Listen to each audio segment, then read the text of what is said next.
إن الحمد لله نحمده ونستعينه ونستغفره ونعوذ بالله من شرور أنفسنا من سيئات أعمالنا من يهد الله فلا مضل له ومن يضلل فلا هادي له أشهد أن لا إله إلا الله وحده لا شريك له وأشهد أن محمدا عبده ورسوله يا أيها الذين آمنوا اتقوا الله حق تقاته ولا تموتن إلا وأنتم مسلمون يا أيها الناس اتقوا ربكم الذي خلقكم من نفس واحدة وخلق منها زوجها بث منهما رجالا كثيرا ونساء واتقوا الله الذي تساءلون به والأرحام إن الله كان عليكم رقيبا يا أيها الذين آمنوا اتقوا الله وقولوا قولا سديدا يصلح لكم أعمالكم ويغفر لكم ذنوبكم ومن يطع الله ورسوله فقد فاز فوزا عظيما أما بعد فإن أصدق الحديث كتاب الله وخير الهدي هدي محمد صلى الله عليه وسلم وشر الأمور محدثاتها وكل محدثة بدعة وكل بدعة ضلالة وكل ضلالة في النار. Bapak, ibu-ibu yang dirahmati Allah, marilah kita bersyukur kepada Allah yang telah mengantarkan kita ke tempat yang baik ini untuk tafaqquh fid din. Yang di dalamnya kita berharap hendaknya Allah mudahkan kita untuk memahami Islam sesuai dengan apa yang dipahami oleh para sahabat dari turun temurun sampai kepada kita, yang insya Allah akan terjaga dari dunia sampai kepada akhirat pemahaman yang dibawa oleh Rasulullah SAW sampai kepada para sahabat, tabi'in, tabi'ut tabi'in, sampai kepada kita. Untuk itu kita bersyukur kepada Allah Subhanahu wa taala karena Allah mengarahkan kita untuk berada di dalam sunnah Rasulullah SAW. Berbahagialah orang-orang yang berpegang teguh kepada sunnah Rasulullah SAW, karena sunnah Rasulullah SAW ini akan mengantarkan kita, memperkecil kita untuk melakukan bid'ah. Kalau kita tidak mengerti sunnah, maka kita akan jatuh kepada bid'ah. Makanya Syekh Utsaimin rahimahullah membuat satu kitab yang kecil, ya, Usul Salasa, yaitu mengenal Allah, mengenal Rasulullah, dan mengenal Islam. Siapa yang tidak mengenal Allah, maka dia pasti akan tasabuh kepada agama lain. Siapa yang tidak mengenal Rasulullah SAW, maka dia akan jatuh kepada bid'ah. Dan siapa yang tidak mengenal Islam, maka dia mesti akan mirip-mirip sama agama orang lain.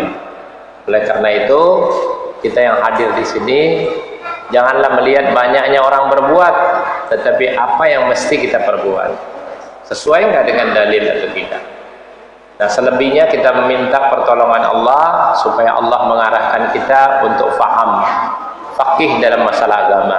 May yuridillahu bihi khairan yufaqihu fid din. Siapa yang Allah ingin memberikan kebaikan yang banyak, tentu Allah akan faqihkan dia dalam masalah agama. Ya, ini adalah hikmah yang besar.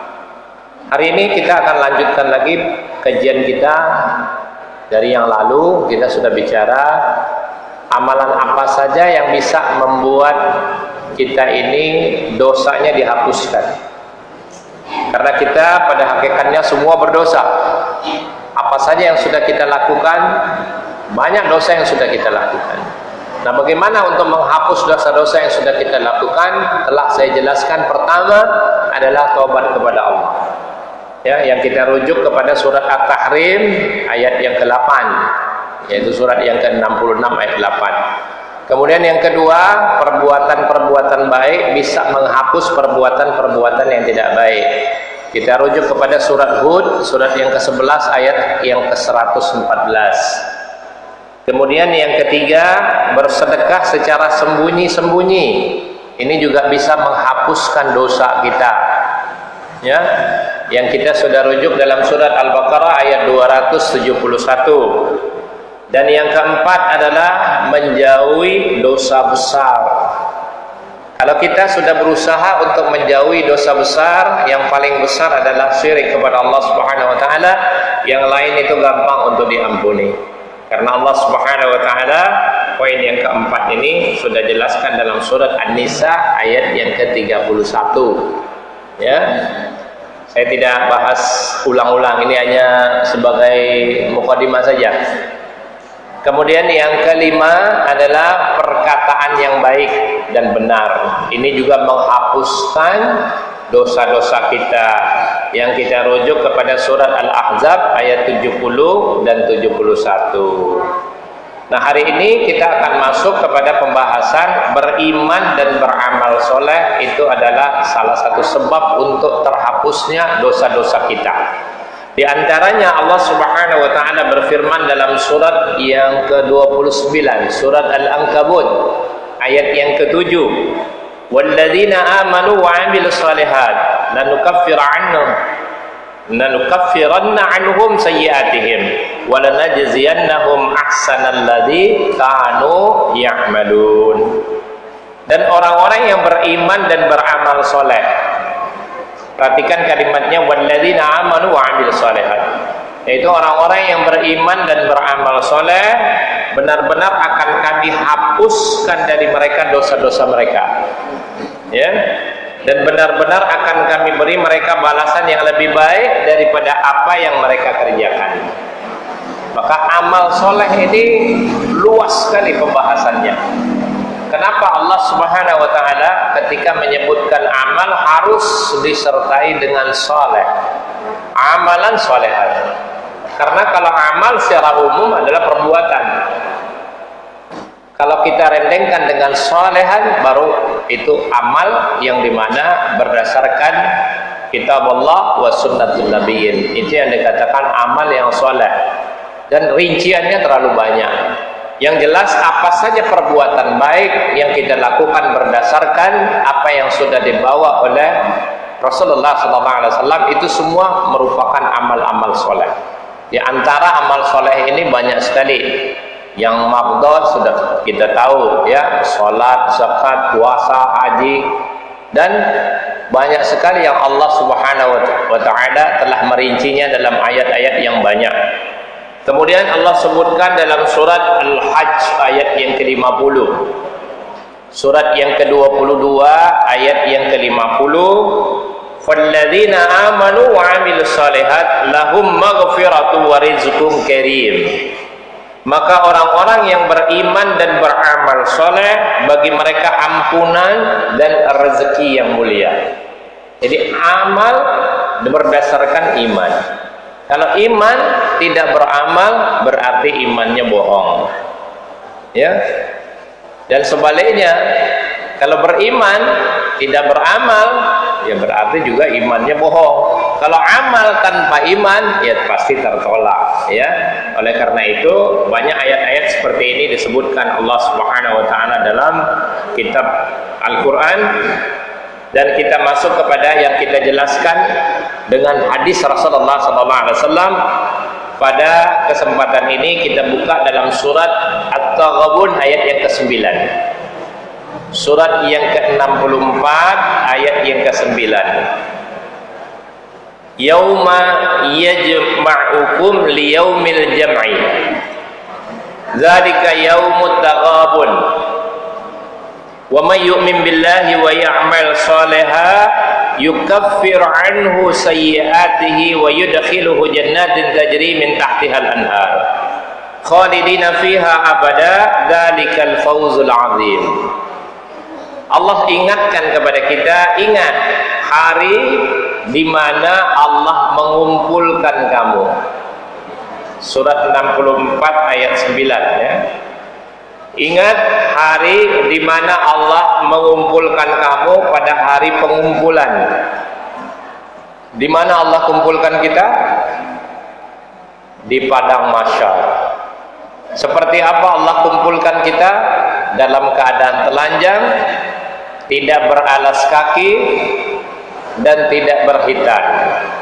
Ya, masing-masing sesuai dengan amalnya.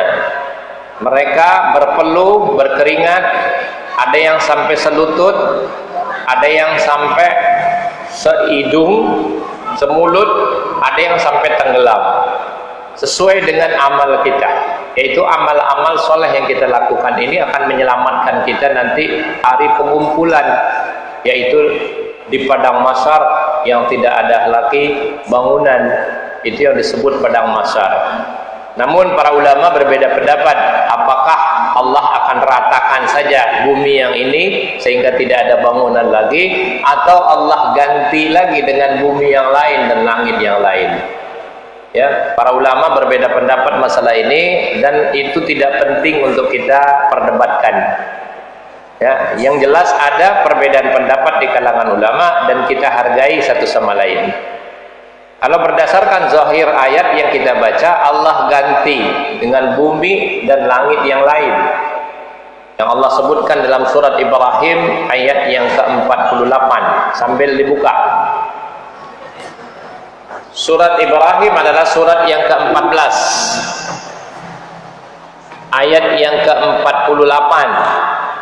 Kalau zahir ayat ini dipegang oleh beberapa ulama yang berkata Allah akan mengganti dengan langit dan bumi yang lain, karena dalam ayat ini Allah Subhanahu wa taala berfirman, yauma tubaddalul ardu ghairal ardi was samawati wa barazu lillahil wahidil qahhar, yaitu pada hari ketika bumi diganti dengan bumi yang lain, dan demikian pula langit, dan mereka semuanya di padang mahsyar berkumpul menghadap kehadirat Allah yang Maha Esa lagi Maha Perkasa. Ya. Nah, ketika kita berkumpul, ini panjang kan memang penjelasannya. Hari berkumpul itu Rasulullah SAW bersabda, ketika kita sudah berada di padang mahsyar, tidak lagi tampak kecuali di depan kita sudah ditampakkan neraka. Di sebelah kanan kita amal-amal soleh yang kita lakukan, yang sedang kita bicarakan, yang bisa menghapuskan dosa kita ini, akan ditampakkan pada hari itu amal-amal soleh. Sebelah kiri kita pun ditampakkan amal-amal yang tidak soleh, ya, amal-amal yang tidak baik itu pun Allah tampakkan, ya. Sementara yang bisa menyelamatkan kita itu adalah amal-amal soleh yang kita lakukan. Ya, maka dari itu Rasulullah SAW bersabda, selamatkanlah diri kalian dari api neraka walau dengan bersedekah sepotong biji kurma. Ya, sepotong biji kurma, separuh kurma. Kelihatannya sedikit, tapi kalau ikhlas kita keluarkan, insya Allah itu akan bisa membela kita, ya, di padang mahsyar ketika Allah kumpulkan, di mana tidak ada lagi juru bahasa, ya, Allah naungi dengan rahmatnya. Bahkan Allah bertanya pada hari itu, tahukah kau dosa ini yang kau lakukan? Tahukah kau dosa itu yang kau lakukan?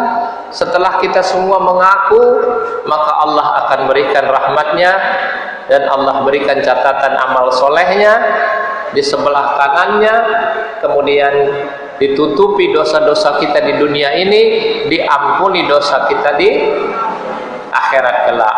Mereka lah orang-orang yang beruntung. Ya, kita lanjutkan dulu. Hari itulah hari dinampakkan kesalahan. Makanya subjudul saya pernah katakan surat ini yang merubah atau ghabun, hari di mana ditampakkan kesalahan. Ya.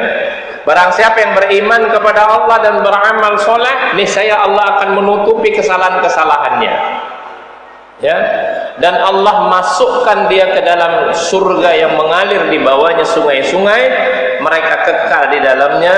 Itulah keberuntungan yang besar. Kita lihat sekarang beberapa hadis. Silakan buka Bukhari Muslim, pertama halaman 151. Ditampakkan kesalahan. Apakah kita ini nanti ditampakkan kesalahannya? Iya, pasti akan ditampakkan kesalahannya. Itulah hari di mana Allah sebutkan dikumpulkan. Halaman 151. Silakan, siapa yang mau baca?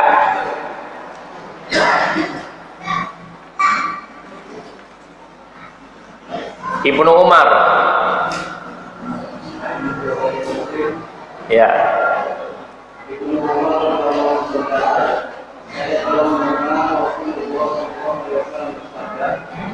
Pada hari kiamat seorang muslim ditugaskan kepada tempat dengan dinaungi Kemudian ditanya, tahukah kamu dosa ini? Tahukah kamu dosa ini? Jawabnya, ya, saya tahu. Maka oleh Tuhan, aku telah menutupi atas dunia dan ingin aku mengampuninya dari. Iya.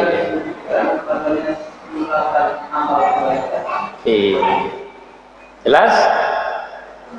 Ibnu Umar radhiyallahu anhu berkata, saya telah mendengar Rasulullah sallallahu alaihi wasallam bersabda, pada hari kiamat seorang mukmin didekatkan kepada Rabb-nya dengan dinaungi oleh rahmatnya, berdua-duaan, tidak perlu juru bahasa, tidak perlu translator. Antum mau orang apa juga nggak ada masalah, tapi Allah akan ajak bicara ketika itu. Dan setiap orang dijadikan pandai untuk berbicara pada saat itu, karena Allah akan berkata-kata di hadapannya. Sebagaimana Rasulullah SAW bersabda dalam hadis ini, Allah akan bertanya dengan dinaungi rahmatnya, tahukah kau dosa ini yang sudah kau lakukan di dunia? Tahukah kau dosa itu yang pernah kau lakukan?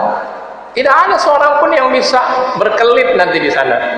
Oh, saya tidak tahu ya Allah, saya lupa ya Allah. Tidak bisa, karena sudah ditampakkan kesalahannya, sudah dibuka, catatannya sudah dibuka. Dan bukan hanya dibuka catatan, tapi ditampakkan kesalahannya. Bagaimana Allah menampakkannya? Wallahu alam. Ini masalah-masalah mutasabihat. Ini masalah yang gaib. Kita tidak tahu seperti apa Allah tampakkan. Namun segala sesuatu akan Allah tampakkan pada hari itu. Kemudian setelah kita mengakui semua kesalahan yang kita lakukan, maka Allah katakan, di dunia sudah saya tutupi kesalahan kamu. Maka yang hadir pada kesempatan ini bukan berarti semua kita orang baik, tapi Allah sedang menutupi kesalahan kita. Coba seandainya kalau Allah membuka saja semua kesalahan yang pernah kita perbuat. Makanya kalau ada orang yang pernah melihat kita melakukan kesalahan, ya, zahirnya nggak bisa kita tutupi. Tapi kalau kita menutupi kesalahan saudara kita, Allah akan menutupinya pada hari kiamat. Aib saudara kita tutupi, tapi Allah akan menutupi aib kita di hari kiamat nanti. Tapi kalau kita juga ikut membuka, berarti kita telah membuka aib seseorang, dan ini akan diminta pertanggungjawaban di hadapan Allah.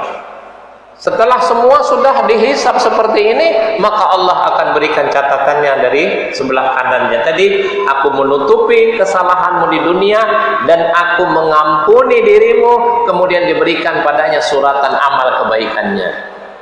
Ya, tetap ini salah satu bentuk keadilan Allah. Tidak seorang pun yang bisa menyembunyikan kesalahan yang sudah dia lakukan. Ya. Tidak mungkin pula kita lagi berkata di hadapan Allah, saya tidak tahu dosa ini dan dosa itu. Pasti kita akan mengaku semuanya. Hampir berputus asa. Ya, kalau kita lihat lagi hadis yang panjang, ketika dosa sudah tercatat sepanjang mata yang melihat, sepanjang mata. Coba bandingkan, kalau sudah catatan sepanjang mata memandang, itu seberapa itu catatannya itu? Bisa kita bayangkan catatannya seperti apa? Yang kecil, yang besar, semuanya tercatat dalam masalah itu. Tidak satu pun yang Allah alpakan dalam catatan itu. Sampai orang-orang yang berdosa itu terbelalak, mengatakan, ini kitab apa ini yang telah mencatat semua, baik yang kecil maupun yang besar. Tidak satu pun yang lepas dari pengawasan dua malaikat yang ditugaskan untuk kita. Dicatat amal baiknya dan amal yang tidak baik itu, semuanya tercatat. Kitab apa ini? Sampai-sampai orang berterbelalak melihat dosa-dosanya itu. Allah jelaskan dalam surat Al-Kahfi ayat yang ke-49. Coba kita lihat, silakan dibaca. Semua tercatat, ya. Oleh karena itu kita harus imani, ya, catatan-catatan yang baik itu diberikan dan dicatat di kitab namanya Illiyin, ya. Sementara catatan-catatan yang tidak baik dicatat di kitab Sijil. Nah, kita ini lebih banyak mana ini yang tercatatnya nanti? Apa di kitab Illiyin atau di kitab Sijil? Tergantung, karena tidak bisa dihapus, tetap tercatat semuanya. Cuma rahmat Allah yang begitu besar, ya, karena begitu luasnya ampunan Allah, wa maghfiratul wasi'ah, yaitu Allah Maha Pengampun, luas sekali, Maha Pengampun. Makanya begitu saja Allah ampuni. Coba lihat dalam surat 18 ayat 49. Silakan Ustaz mau baca.